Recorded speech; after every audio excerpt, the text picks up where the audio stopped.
Émission radio avec les élèves en CM1 de la classe d'Anne-Laure Failly de Lao du lycée français de Séville. Une émission sur le thème de la culture. La culture est-elle accessible aux plus jeunes ? Comment les établissements culturels rendent accessibles leurs programmes aux enfants ? Tout d'abord, les élèves nous présentent les musées qu'ils fréquentent ici, à Séville et dans la région andalouse. Bonjour, je m'appelle Luna et j'ai 10 ans. J'aime bien le musée du parc Maria Luisa des Artes Populares y Costumbres. J'aime bien parce qu'en fait, ils parlent de la vie, comment ils habitaient, ils montrent comment ils faisaient avant pour vivre et tout ça. Alors par exemple, qu'est-ce que tu as retenu ? Comment avant ils faisaient pour survivre ? Quels étaient les loisirs aussi, les passions ? Il paraît que ils creusaient des trous comme un frigidaire pour garder leur manger dedans. Bonjour, je m'appelle Romane. Le musée que j'aime bien visiter, c'est au pavillon de la navigation. Il y a une exposition de Van Gogh que j'aime beaucoup. Surtout à un moment, au début, tu as des tableaux. Et à un moment, tu as comme une grande salle de cinéma où tu peux t'asseoir et regarder tous ces tableaux qu'il a fait sur un écran. Bonjour, je m'appelle Teresa, j'ai 9 ans et j'aime bien le musée qui s'appelle le CAC parce que quand tu entres, c'est comme dans une église et c'est très joli. Bonjour, je m'appelle Amélie et j'ai 9 ans. Moi, j'aime bien la Caixa. C'est bien parce que il change tout le temps, il y a des fois des expositions sur Disney, d'autres fois sur... il y en a sur plein de choses. C'est un musée qui est accessible, tu penses, pour les enfants ? Oui. Est-ce que vous arrivez à rester concentré toute une visite dans un musée ? Ça dépend. Moi, je trouve que c'est très bien et moi, j'aime bien toutes les expositions de la Caixa. Moi, des fois, je m'ennuie un petit peu. Comment il faudrait faire selon vous pour que justement que les enfants s'ennuient moins ? Ils pourraient mettre des choses pour les enfants ou faire quelques petites activités ou quelque chose comme ça. Hola, me llamo Sara. No he ido nunca a un museo, pero me gustaría ir. Bonjour, je m'appelle Juliette, j'ai 9 ans. Et un musée que j'aime bien, c'est le musée des Beaux-Arts, parce que sa façade est très jolie et je crois que ça a été fait à la main. Et c'était un ancien couvent. Est-ce qu'il y a une peinture, un tableau que tu apprécies particulièrement au sein de ce musée ? Il y a un artiste qui s'appelle Murillo. Il est mort, mais il faisait beaucoup des tableaux chrétiens, je crois. Il y a un cadre, que c'est le cadre de la servilleta. C'est parce que Murillo, il a peint sur une servilleta. Bonjour, je m'appelle Sonia, j'ai 9 ans. Le musée que j'aime beaucoup, c'est la Caixa, parce que ils font plusieurs expositions pour les enfants. Et une que j'ai beaucoup aimée, c'est celle de Disney aussi. Bonjour, je m'appelle Louise, j'ai 9 ans et un des musées que j'adore, c'est la Caixa Forum. J'ai adoré le spectacle de la musique des Andes, j'ai beaucoup aimé. Il y avait des instruments qui viennent des Andes, enfin d'Amérique du Sud. La flûte de Pan, il y avait aussi la quena, le cajon. Et en ce qui te concerne, tu vas dans les musées combien de fois par an, combien de fois par mois même ? Par an, j'y vais au moins 5 fois par an. 3 à 4 fois par an. Moi, peut-être tous les mois.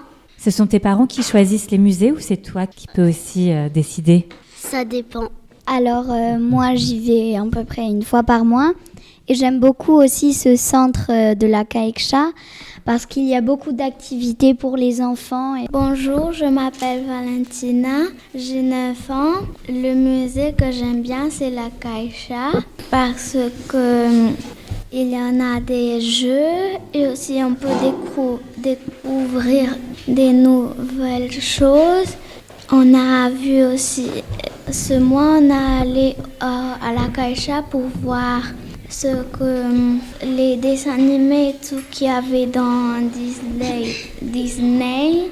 On a montré qui avait fait les premiers dessins animés. Bonjour, je m'appelle Adriane, j'ai 10 ans et à Séville, j'aime beaucoup le CAC parce que Ça change beaucoup les expos de culture.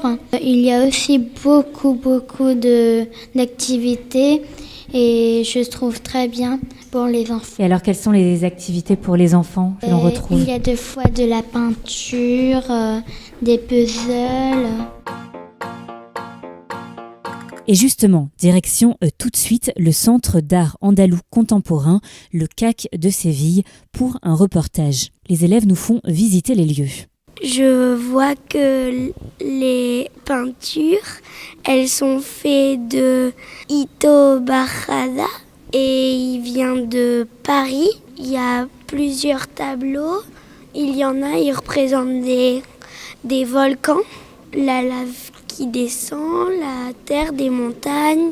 Là aussi, je vois comme une sorte de champ à côté où il y a des maisons en fer et des montagnes derrière. Moi, je vois des montagnes, des volcans, plein de sortes de montagnes, des vagues et des petits chemins aussi. Quelquefois, il y a même des maisons. Et puis voilà, pour moi, ça représente des cadres assez bien faits. Là, je vois des tableaux qui sont peints où on les voit dans la mer. Et ça représente des volcans qui explosent sûrement.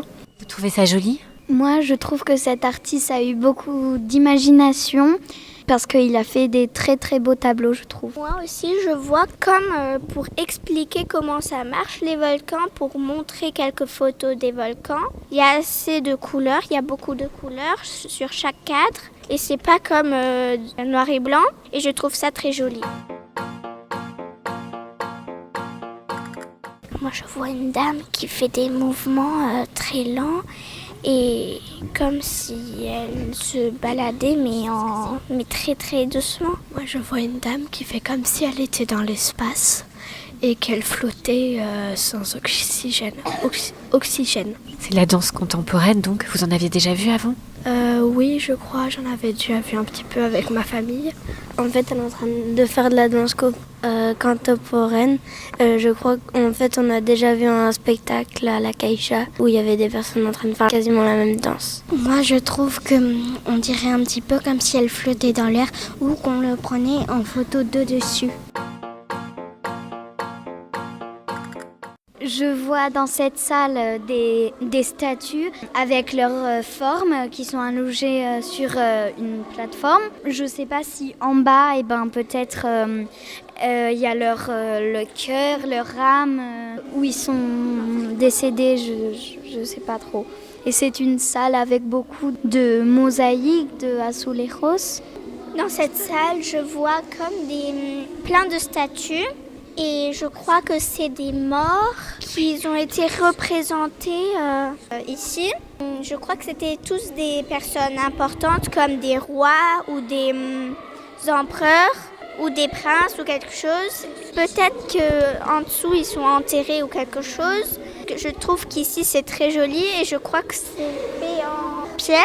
Et il y a aussi de quelle origine il vient, leur vie, leur nom. Et c'est des statues assises et tout. La salle est comme une grande pièce d'un château.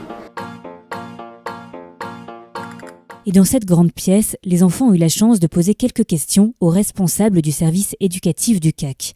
On écoute l'interview. Hola, ¿podríais presentaros? Pouvez-vous vous présenter? Je m'appelle Félie. Je travaille au Centre andalou d'art contemporain de Séville. Je m'appelle Marie-Félie et je travaille aussi au CAC, au service éducatif du musée. Quel type de public vient au musée? Tout type de public vient ici. Des personnes très âgées, mais les visites sont accessibles à partir de 3 ans. Si on se réfère aux nationalités, nous avons des touristes italiens, français, espagnols, anglais. Toutes les nationalités sont présentes. ¿Cómo habéis tenido la idea de posicionar los cuadros o los vídeos, lo que sea de los artistas de esta manera? Comment sont choisies les positions des cadres des artistes? Il y a pour cela une équipe de travail formée d'un commissaire aux œuvres qui suit les critères du directeur du centre et du coordinateur de l'exposition. Il détermine la signification de l'œuvre et l'espace que nous devons lui accorder.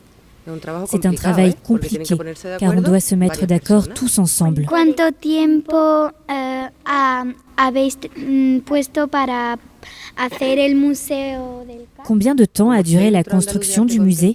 Le bâtiment existe en tant que musée d'art contemporain depuis 1997. Lo primero que ocurre aquí es que es un lugar donde los almohades extraen barro, luego se construye una ermita que es aquella habitación. Avant, il a été une grotte, un monastère. Il a ensuite été un camp de soldats français sous Napoléon qui arrivait à Séville. Ensuite, il est devenu une fabrique de céramique. Vous avez vu, nous avons conservé le four et la cheminée. Quand la fabrique de céramique a fermé, nous avons gardé l'édifice, mais nous l'avons arrangé pour qu'il puisse accueillir l'exposition universelle en 1992. Et quand tout a été réglé et que nous avons redonné à l'édifice sa forme de monastère, en 1997, le CAC a pu ouvrir.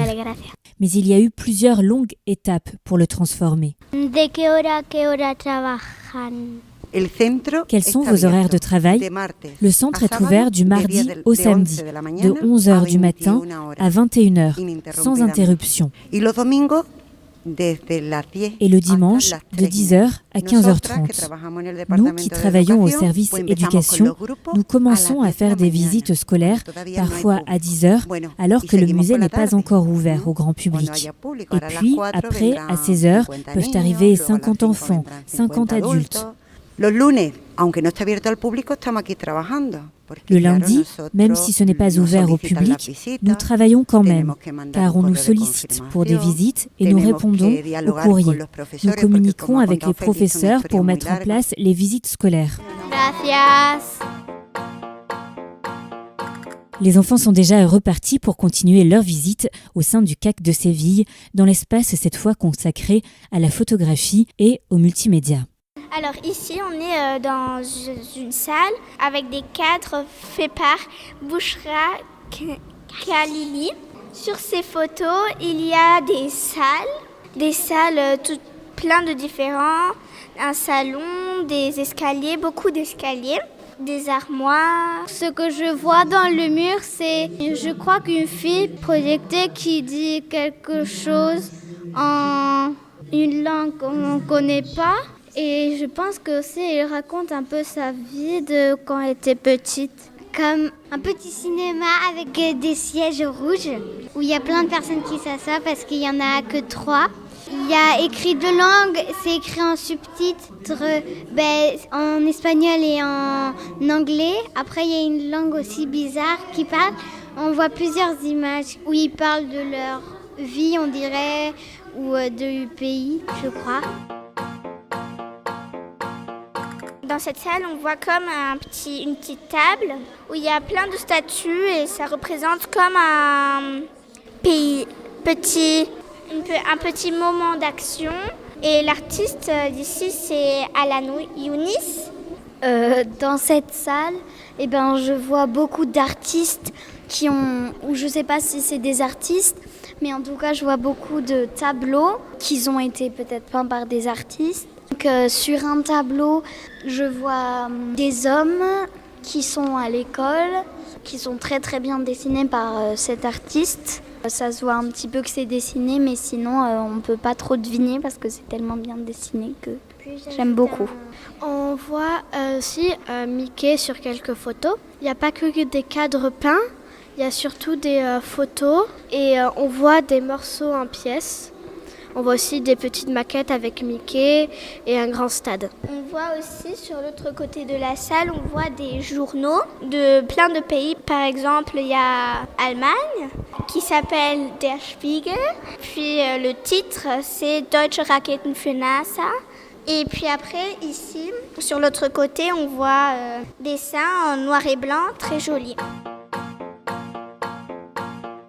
Pour terminer cette émission autour de la culture, une dernière question. Si les enfants pouvaient créer un musée, quel serait son nom et que pourrions-nous y retrouver? J'aurais aimé l'appeler les objets du futur. Et je mettrais, tu vois, des objets du futur qu'ils ont déjà inventés, comme ça, qu'ils pourront voir des gadgets et des objets qu'ils peuvent utiliser, qu'ils savent qu'ils pourront utiliser un moment au futur. Comme des choses plus rapides et tout ça. Le musée que je aimerais inventer, ça s'appelait les os. On met là tous les os qu'on retrouve les animaux d'il y a très longtemps.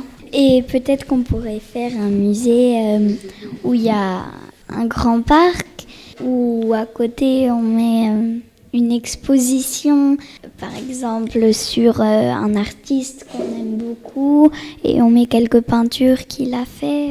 En fait, l'idée, il s'appellerait les chanteurs connus, très connus du passé.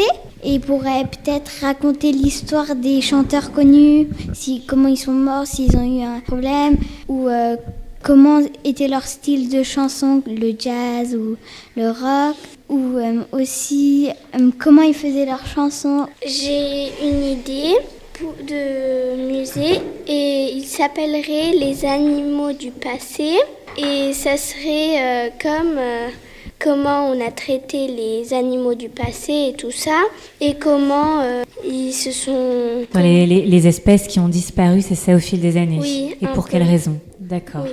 Sur l'idée de Luna qui avait parlé sur le musée des chanteurs, il pourrait y avoir une salle où tu peux écouter leur musique des anciens chanteurs. Pour illustrer, bien sûr. Moi, je pourrais faire un musée qui s'appellerait Les enfants espèrent, pour montrer aux autres que les enfants peuvent aussi faire beaucoup de choses comme les grands. À bon entendeur donc, si vous souhaitez créer un musée, vous pouvez peut-être vous inspirer des nombreuses idées des enfants qui, autant dire, ne manquent pas d'imagination. Imagine there's no heaven. It's easy if you try. No hell below us. Merci d'avoir suivi cette émission avec les élèves de la classe CM1 du lycée français de Séville.